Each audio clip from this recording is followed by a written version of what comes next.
today, JZ has not come to us and told us what does he want. Since he has formed the party and is the boss of the party, he hires and fires. I wish I can have that leeway in the ANC, hire and fire without DC. Yeah. So the men hire and fire. So he has not called us. He has not. They work through connections of people and all of that. So up until me, after the national conference, I made contact with JZ. He never saw me till today. I even wrote a letter with him. I met him at Mangosuthu, Umdana Kapindangen, funeral. And then I made him aware, I've written a letter. He said he'll come back to me till today. And then I saw him forming a party, which we have opposed till today, and we're still opposing it, and because that is our trademark. So that is our situation with MK Party. Now, for anyone to say whatever that they say, and then at the macro political level, there's not been an engagement with us as leadership of the ANC, except through you see, it's difficult to deal with an intelligence operation in a political atmosphere where you don't talk to the master and the executive face to face. And then you are able to tell each other where to get off and why you can't find each other done.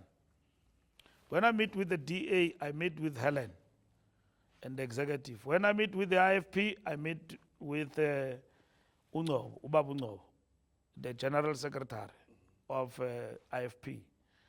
When I meet with PA, I meet with Gaten and Kenny. So I know these are the bosses of political party. When I meet with UDM, I meet with Bantu and his people. General Secretary is there of the UDM, clear. And then MK Party, you meet with delegations. When you talk to the secretary today, you think he is the secretary, it differs to Ubaba. So you don't know even in terms of your talks, lomtu ne mandate. No maganayo. But we have been attacked there outside about everything else by people you don't know where their mandate starts, where does it end.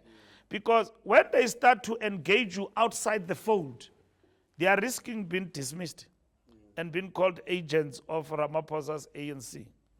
So that's what we're dealing with. And then we were never invited, Mawande, by the leading party, which I believe the ANC would have respected in KZN, that, okay, now that you have invited us here, hear it from us. What do you want us to do?